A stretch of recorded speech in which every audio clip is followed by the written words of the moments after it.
Commander is a casual format. I'm not here to tell you or anybody else how to play or enjoy Commander. This 3 levels of series aims to show that you can approach the format in different ways, and that there's probably something for everyone to enjoy. The goal of each video is to showcase ideas and tools that you can choose to apply in any way that you want, and perhaps come up with your own ideas for full decks and strategies. A unique thread will be made available at the Sliver Hive Facebook page, where people can post and share their own suggestions, ideas, and even full deck lists. Remember, Slivers are always stronger together, and that applies to the Commander community as well. Now, enjoy this episode. Hello my fellow Slivers, and welcome to a new video series here at your Hive. In 3 levels of, we will be exploring how to build one Commander in 3 different ways. Level 1 is Janky or very casual, Level 2 is a bit more focused, and Level 3 is full-on cEDH. I will provide you with both suggestions for cards and the general idea of what the game plan is for each of those 3 categories. Today we will explore the 3 levels of building Kinnan Wonder Prodigy. Kinnan costs Simic, that is a green and a blue, and he is a 2/2 human druid with 2 very cool abilities.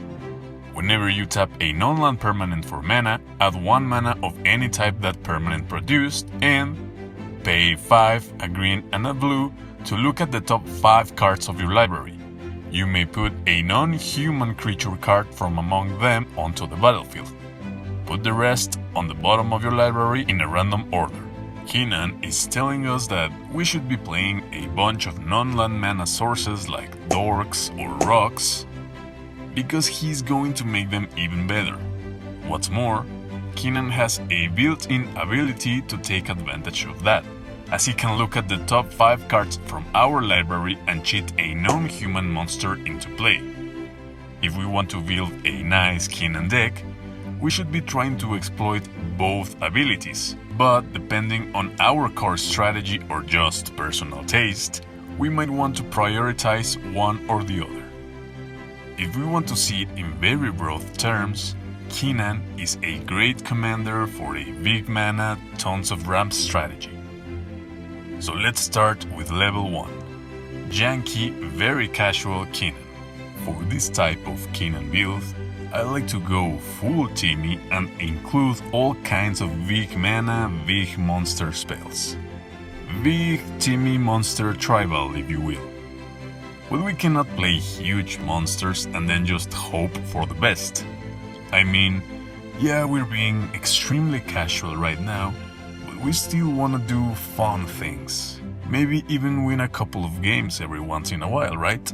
Woodfall Primus is just a classic big creature with 2 cool effects. Yeah, sure, it's a 6/6 with trample, but it will also destroy a non-creature permanent when it enters the battlefield. And since it has persist, if it dies, the Primus will return from defeat with a -1/-1 counter, re-entering the battlefield again and destroying another non-creature permanent. That's good value in my opinion. Terastodon is another great example of cool things to cheat into play with Kinnan, since it also has a nice enters the battlefield trigger.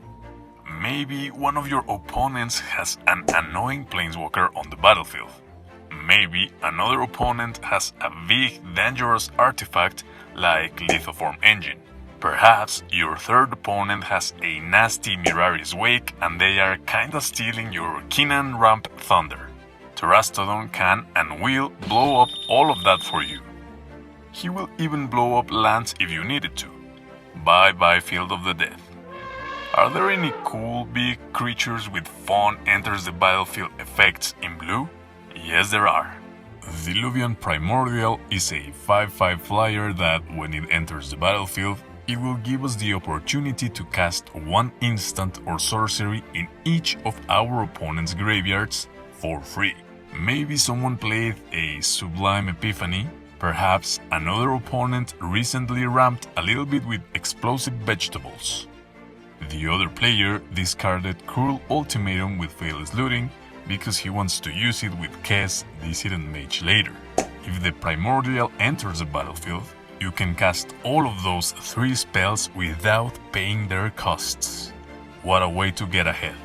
Another cool blue creature with a nice enters the battlefield effect is Inspired Sphinx. In Commander, this effect will most of the time draw you 3 cards.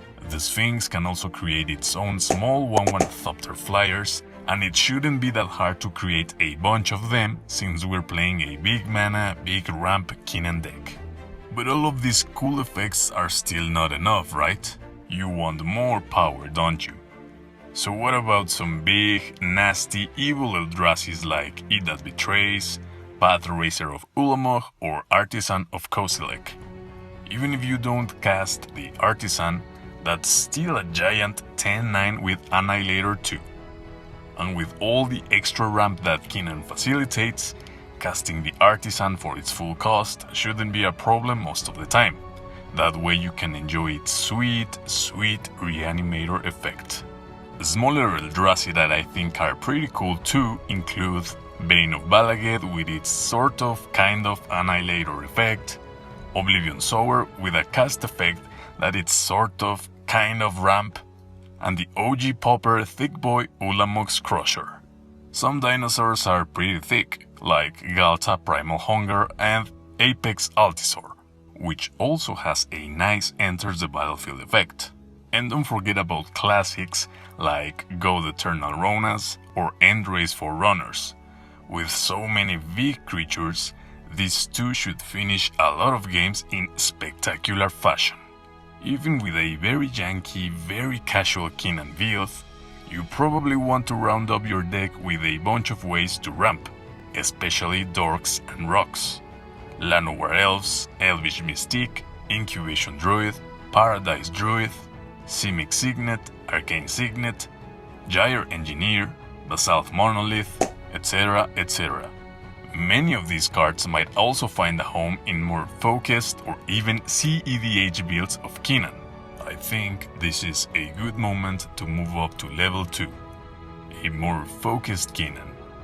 Playing huge monsters that also do cool stuff when they come into play is cool and all, but remember, if we want to take things to the next level, we need a little bit more magic tricks. Luckily enough, Simic is quite good at the tricks, especially in their card advantage department. What if we could turn all of our big monsters into card draw? Selvala Heart of the Wilds is amazing with Kinnan, since both of her abilities benefit from and benefit our strategy at the same time. We play huge monsters that are probably bigger than anything else, so Selvala will draw us a card. And then, she'll tap for mana equal to your biggest monster's power. 1 extra with Kinnan in play. That's pretty good teamwork. Kiora Behemoth Beckoner is also pretty good with our commander. It will draw you a card every time a monster with power 4 or greater enters the battlefield, and it can untap any permanent, which obviously includes those Dorks and Rocks that Kinnan is already abusing. Guardian Project is a very nice enchantment for green decks with a lot of creatures. In Commander, you can only run 1 copy of each monster anyways, so this will just naturally draw a bunch of cards. Similar effects can be found in cards like Elemental Bond or Garruk's Uprising. If you want something even more to the point, remember we're also playing blue, so Rhystic Study is just a classic you might want to consider.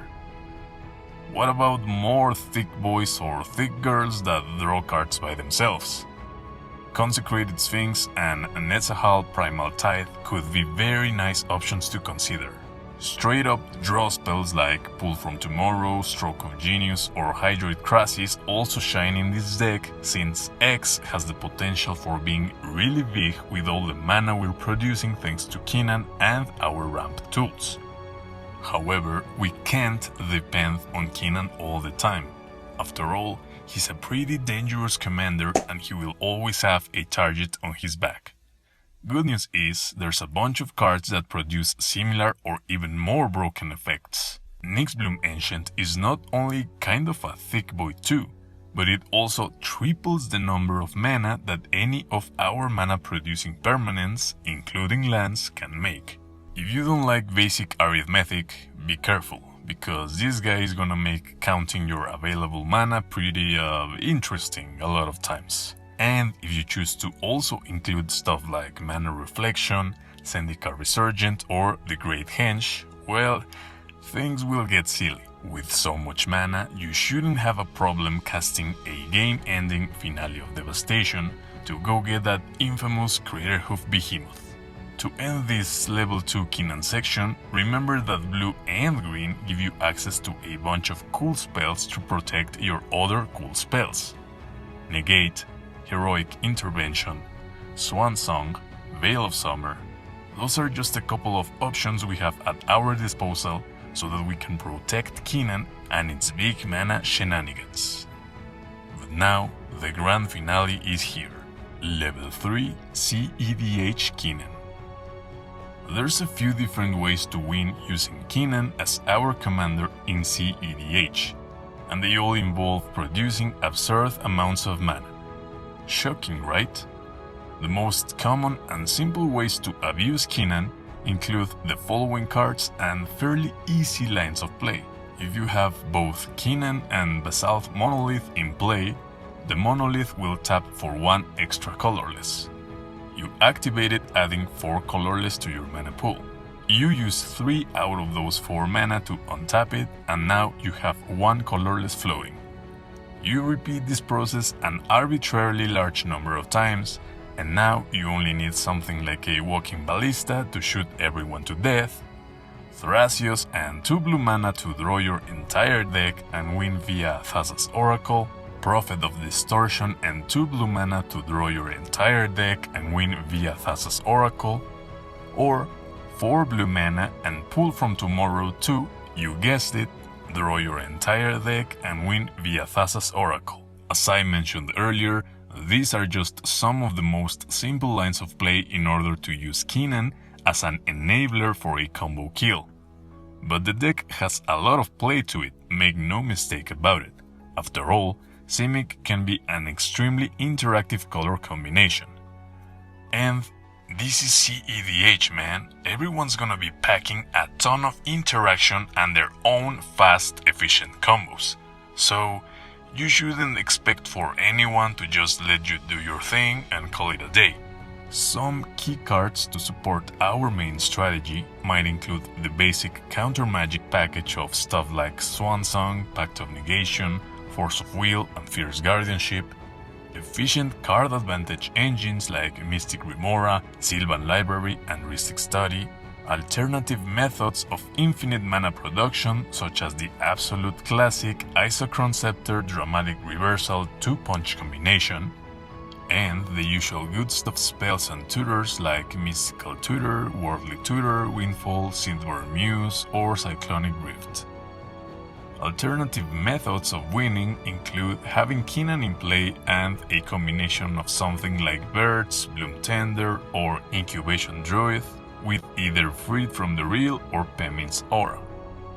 This way you can generate infinite colored mana that you can dump right into Pull from Tomorrow or something like Finale of Devastation if you're more into stomping people to death. You can also do the Time Twister, Memory's Journey, Swan Song loop.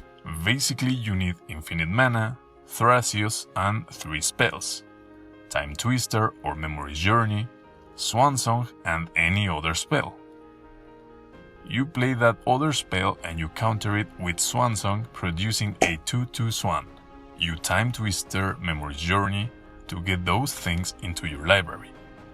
You use Thrasios to find Noxious Revival or Regrowth, which will return Time Twister or Memory's Journey to the top of your library. Draw it with Thrasios and keep drawing to get Swan Song and another random spell again into your hand. Repeat until you have infinite Swan tokens. You could then find something like Concordant Crossroads or Finale of Devastation to Swan stomp everyone to death. That's pretty funny, right? Did I say funny? Because I meant hilariously epic. Death by angry, hasty, perhaps even giant swans. And that's it, my fellow Slivers. Those are the 3 levels of Kinnan Wonder Prodigy. If you like this new section of the channel, please help me out by subscribing if you haven't already, leaving your thumbs up, and especially by sharing the video with all of your friends and commander buddies.